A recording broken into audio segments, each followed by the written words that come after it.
Hello everyone, welcome to Nazia forum. ಇವತ್ತು ನಾನು 45 days study ಟಿಪ್ಸನ್ನು ತಂದಿದ್ದೇನೆ. Study tips for TET 2025. Okay, TET 2025 ಸಲುವಾಗಿ ಕೆಲವೊಂದು ಸ್ಟಡಿ ಟಿಪ್ಸ್ ತಂದಿದ್ದೀನಿ. 45 ಡೇಸದ್ದು, ಪರ್ಟಿಕ್ಯುಲರ್ಲಿ ಸೈನ್ಸ್ ಸ್ಟೂಡೆಂಟ್ ಆಗಿರಲಿ ಅಥವಾ CBGD ಇರಲಿ, PCM ಇರಲಿ, PCM ಅಥವಾ SS ಆಗಿರಲಿ, ಆರ್ಟ್ಸ್ ಸ್ಟೂಡೆಂಟ್ಸ್ ಆಗಿರಲಿ, ಯಾರೇ ಆಗಿರಲಿ ಈ ಸ್ಟಡಿ ಟಿಪ್ಪನ್ನು ಫಾಲೋ ಮಾಡಿದ್ದಾದರೆ they can get it up to 90+ cross ಮಾಡಬಹುದು. ಹೌದಾ, 1 by 1 ಸ್ಟಾರ್ಟ್ ಮಾಡ್ತಾ ಇದ್ದೀನಿ. ಓಕೆ, 1 to 5 ಡೇಸ್ ನಾನು ಬಫರನ್ನು ಕೊಡ್ತಿದ್ದ ಇದ್ದೀನಿ. ಏನಿದು 1 to 5 ಡೇಸ್? ಈ TET ಅರ್ಜಿ ಹಾಕಲಿಕ್ಕೆ ಫಸ್ಟ್ ಆಫ್ ಆಲ್ ನೀವು TETಯನ್ನು ಅರ್ಜಿ ಹಾಕಬೇಕು. ಅದಕ್ಕೆ ಬೇಕಾದಂಥ ದಾಖಲೆಗಳನ್ನು ಕಲೆಕ್ಟ್ ಮಾಡ್ಕೋಬೇಕು. ಹೌದಾ, ವಿಷಯಗಳ ಬಗ್ಗೆ ಏನಾಗಿರ್ಬೇಕಪ್ಪ ಅಂತಂದರೆ, ವಿಷಯಗಳ ಬಗ್ಗೆ ಮಾಹಿತಿ ಇರಬೇಕು.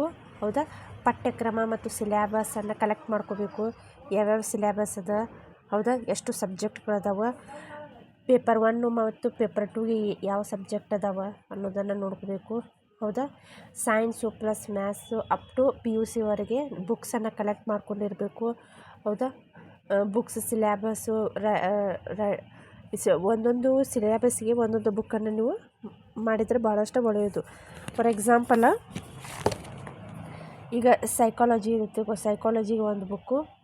ಹೌದಾ, ಸೈಕಾಲಜಿ ಕನ್ನಡ ಒಂದು ಬುಕ್ಕು, ಹಿಂದಿ ಅವ್ರ ಕನ್ನಡ ಒಂದು ಬುಕ್ಕನ್ನು ಮಾಡಬೇಕು. ಅಥವಾ ಇಂಗ್ಲೀಷಿಗೆ ಒಂದು, ಇಂಗ್ಲೀಷ್ ಆದಮೇಲೆ ಮ್ಯಾಥ್ಸು ಪ್ಲಸ್ ಸೈನ್ಸು ಒಂದು, ಈ ರೀತಿ ಬುಕ್ಕನ್ನು ನೀವು ಪೇಪರ್ 2 ಆದವರು ಮಾಡಬೇಕು.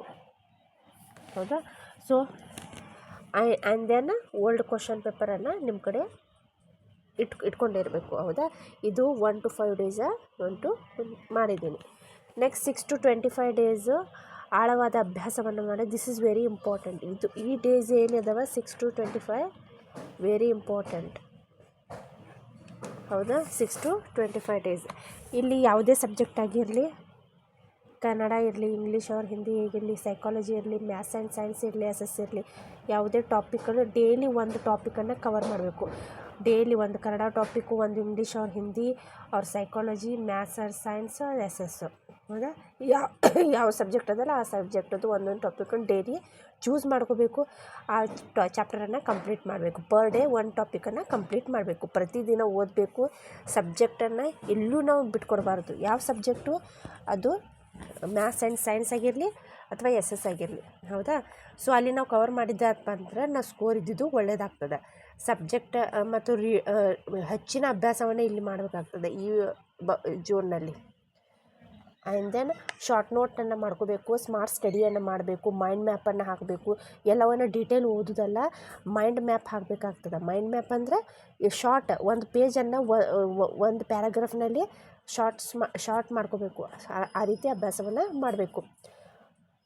ಆ್ಯಂಡ್ ದೆನ್ 2014 2024ವರೆಗೆ TET ಕ್ವಶನ್ ಪೇಪರನ್ನು ಕಲೆಕ್ಟ್ ಮಾಡಿ ಇಲ್ಲಿ ಇಟ್ಕೊಂಡಿರಬೇಕು. ಹೌದಾ, ಬಿಡಿಸೋದಲ್ಲ, ಬಟ್ ಕಲೆಕ್ಟ್ ಮಾಡ್ಕೋಬೇಕು 6 to 25 ಡೇಸಿನಲ್ಲಿ. ನೆಕ್ಸ್ಟ್ 26 to 35 ಡೇಸ್ ಏನು ಮಾಡೋದಪ್ಪ ಅಂತಂದರೆ ಡಿಫಿಕಲ್ಟಿಗಳನ್ನು ಸಾಲ್ವ್ ಮಾಡಬೇಕು. ಹೌದಾ, ಇಲ್ಲಿ ಅಭ್ಯಾಸ ಮಾಡಿರ್ತೀರಿ ನೀವು. ಹೌದಾ, ಈ ಅಭ್ಯಾಸ ಮಾಡಿದ್ದನ್ನು ಇಲ್ಲಿ ಏನು ಮಾಡಬೇಕು ನಾವು, ಇಲ್ಲಿ ಕ್ವಶನ್ ಪೇಪರನ್ನು ಸಾಲ್ವ್ ಮಾಡಬೇಕು. ರಿವಿಷನ್ ಮಾಡ್ಕೋಬೇಕು. ಓಲ್ಡ್ ಕ್ವಶನ್ ಪೇಪರನ್ನು ಸಾಲ್ವ್ ಮಾಡಬೇಕು. ರಿಪೀಟ್ ಡಿಫಿಕಲ್ಟ್ ಯಾವುದಾದ್ರೆ ಅದನ್ನು ರೀಡ್ ಮಾಡಬೇಕು. CTT ಕ್ವಶನ್ ಪೇಪರ್ ಇದ್ದರೂ ಕೂಡ ಅದನ್ನು ಬಿಡಿಸ್ಬೇಕು. ಯಾವುದೇ ಕ್ವಶನ್ ಪೇಪರ್ ಇರಲಿ ಅದು. ಹೌದಾ, ಅದನ್ನು ಸಾಲ್ವ್ ಮಾಡ್ತಾ ಹೋಗಬೇಕು. That is 26 to 35 days. Next 36 to 45 ಡೇಸ್ನಲ್ಲಿ ಯಾವುದೇ ಹೊಸ ಟಾಪಿಕನ್ನು ಓದಬಾರ್ದು. ಇಲ್ಲೇನು ಮಾಡಬೇಕಪ್ಪ ಅಂತಂದರೆ ಜಸ್ಟ್ ಏನು ಓದಿರ್ತಿರಲ್ಲ ಮೇಲ್ಗಡೆ ಎಲ್ಲವನ್ನು ಇಲ್ಲಿ ರೀಡಿಂಗನ್ನು ಇಟ್ಕೊಂಡಿರಬೇಕು. ಹೌದಾ. ಸೊ ಇಲ್ಲಿ ಏನು ಮಾಡಬೇಕು, ಜಸ್ಟ್ ರಿಕಾಲ್ ಮಾಡೋದು. ಈ ರೀತಿ ನಾವು ಮಾಡಿದ್ದಪ್ಪ ಅಂತಂದರೆ ಈ ಪ್ಲ್ಯಾನ್ ನಮಗೇನಾಗ್ತದೆ, ಸಕ್ಸಸ್ಸನ್ನು ತರ್ತದೆ. ಇದರಿಂದ ನಾವೇನು ಮಾಡ್ಬೋದು, 90+ ಕ್ರಾಸನ್ನು ಮಾಡ್ಬೋದು. ನಮ್ಮ ಏಮೇನು 90+ ಕ್ರಾಸ್ ಆಗಬೇಕು. ಅದು ಪೇಪರ್ 1 ಇರಲಿ, ಪೇಪರ್ 2 ಇರಲಿ.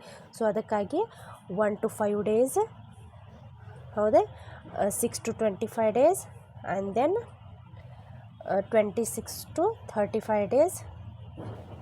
ರಿವಿಷನ್ ಕ್ವಶನ್ ಪೇಪರ್ ಸಾಲ್ವ್ ಮಾಡೋದು 26 to 35 ಡೇಸ್ನಲ್ಲಿ, ಆ್ಯಂಡ್ ದೆನ್ 36 to 45 ಡೇಸ್. ಇದು ಒಂದು 45 ಡೇಸ್ದ ಒಂದು ಪ್ಲ್ಯಾನ್. ಇದು ನೀವು ನಿಮ್ಗೆ ಅನುಕೂಲ ತಕ್ಕಂಗೆ ನೀವೇನು ಮಾಡಬೇಕು, ಇದನ್ನು ಮಾಡಿಫೈಡ್ ಮಾಡ್ಕೋಬೇಕು. ನನ್ನ ವಿಡಿಯೋ ಇಷ್ಟವಾದರೆ ದಯಮಾಡಿ ಸಬ್ಸ್ಕ್ರೈಬ್ ಮಾಡಿ. All the best for your TT examination. ನಾನು ಹೆಚ್ಚಿನ ವಿಡಿಯೋ ತರಲಿಕ್ಕೆ ಪ್ರಯತ್ನವನ್ನು ಮಾಡ್ತೀನಿ. ಧನ್ಯವಾದಗಳು.